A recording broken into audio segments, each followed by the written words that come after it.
आपको अपने YouTube channel PRD classes में स्वागत है। देखिए दोस्तों, इस वीडियो के माध्यम से फिर से आज हम लोग मैथ्स में नंबर सिस्टम में पढ़ेंगे शेषफल प्रमेय पर आधारित प्रश्न। तो आइए, इसमें दो टाइप के प्रश्न होते हैं दोस्तों, जिसमें से हम लोग को एक टाइप आज देख लेते हैं, फिर से दूसरा टाइप जो है वो दूसरे वीडियो में हम लोग देख लेंगे। तो देखिए यहाँ पे किस टाइप में क्वेश्चन पूछे जाते हैं। तो यहाँ पे जब भी क्वेश्चन आपको दिया जाएगा तो दो भाजक दिया जाएगा, ठीक, और जो भाजक होगा वो किसी एक ही संख्या को काट रहा होगा और शेषफल जो बच रहा होगा तो पूछ रहा होगा अगर दूसरे भागफल से अगर भाग दें तो शेषफल क्या बचेगा। इस टाइप के प्रश्न पूछे जाते हैं। तो सबसे पहले हम लोग जान लेते हैं कि भाग विधि में भाग में कौन कौन से पद आते हैं। तो देखिए, भाग जब हम देते हैं तो उसमें चार पद आते हैं, जिससे हम भाग देते हैं उसे भाजक बोलते हैं। जिससे हम भाग देते हैं उससे भाजक बोलते हैं। जिस संख्या में भाग दी जाती है उसे भाज्य बोलते हैं। और भाज्य जितनी बार में भाजक से जाता है उसे हम भागफल बोलते हैं।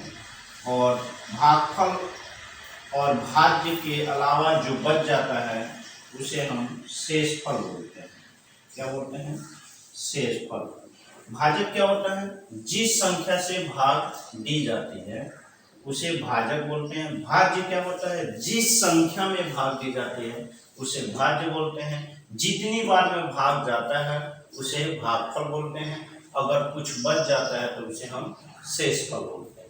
जैसे अगर मान लीजिए हम 2 से 5 में भाग दें तो 2 बार में जाएगा, तो 2 दूना 4 होगा और घटाते हैं तो ये शेषफल 1 आएगा। तो इसको 2 को हम क्या बोलेंगे दोस्तों? भाजक। 2 क्या है? भाजक है। 5 क्या है? भाज्य है। ठीक, 2 क्या है यहाँ पे? ये 2 जो है ये भागफल है और 1 क्या है? शेषफल है। अब देखिए, इसी पर आधारित क्वेश्चन है जिसमें 3 क्वेश्चन है। इसमें से 2 क्वेश्चन हम लोग देखेंगे और एक क्वेश्चन का जवाब आपको कमेंट बॉक्स में देना है। जैसे पहला क्वेश्चन कह रहा है कि यदि किसी संख्या में 91 से भाग दे तो शेषफल 29 बचता है।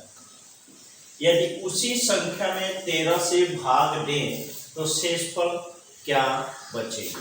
तो देखिए दोस्तों, जब भी इस टाइप का क्वेश्चन अगर आपसे पूछा जाता है तो जो पहला भागफल देगा उसका गुणनखंड होगा दूसरा भागफल। ठीक, यानी कि दूसरे भागफल से पहला भागफल क्या होगा? कटेगा, विभाजित होगा। जैसे यहाँ पे देखिए कह रहा कि कोई संख्या है, वो संख्या मुझे पता नहीं है, उसमें अगर 91 से हम भाग देते हैं तो शेषफल क्या आता है? 13 आता है। यानी कि कोई भी संख्या है, मान लीजिए वो संख्या x है और जब उसमें हम 91 से भाग देते हैं, ठीक, तो शेषफल क्या होता है?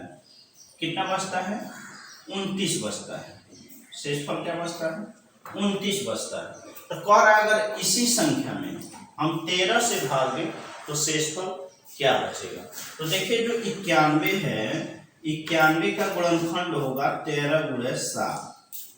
ठीक, तो हम क्या करेंगे, जो शेषफल बचेगा, ठीक, उसमें 13 से भाग दे देंगे, क्योंकि 91 से कटेगा। तो 91 से प्रत्येक संख्या जो कटेगी वो 13 से भी कटेगा। हर हाल में कटेगा, हर कंडीशन में कटेगा। कि 91 से जो भी संख्या कटेगी वो संख्या 13 से भी कटेगी और 7 से भी कटेगी। तो हम क्या करेंगे, शेषफल में 13 से भाग दे देंगे, क्योंकि कह रहा है कि 13 से भाग देने पर कितना शेषफल बचेगा।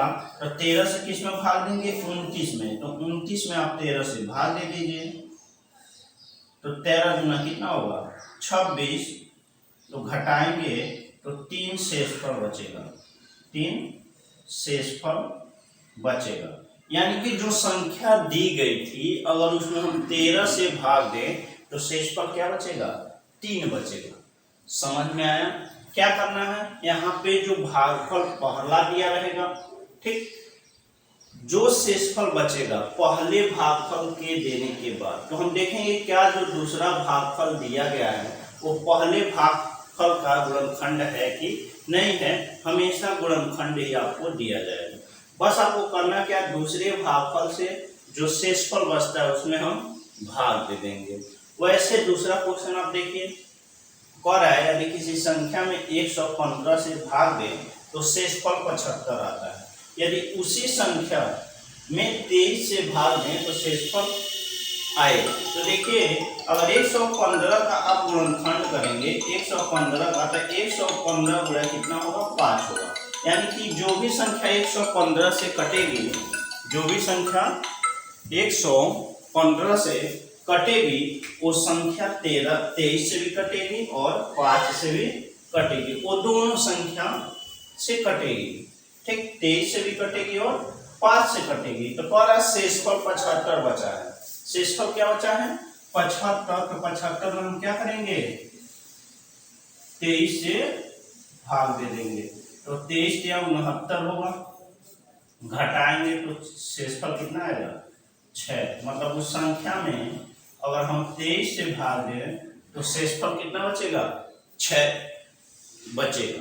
तो देखिए यहाँ पे तीसरा क्वेश्चन जो है आपको कमेंट बॉक्स में आंसर इसका बताना है। कह रहा है कि जब किसी संख्या को 52 से विभाजित करते हैं तो शेषफल 39 आता है। यदि उसी संख्या को 13 से विभाजित करें तो शेषफल क्या आएगा, आपको कमेंट करके बताना है। अगर ये आपको वीडियो पसंद आए तो इस चैनल को सब्सक्राइब जरूर कीजिए और इस वीडियो को लाइक करना बिल्कुल ना भूलें। अपने दोस्तों के बीच शेयर करें। धन्यवाद दोस्तों।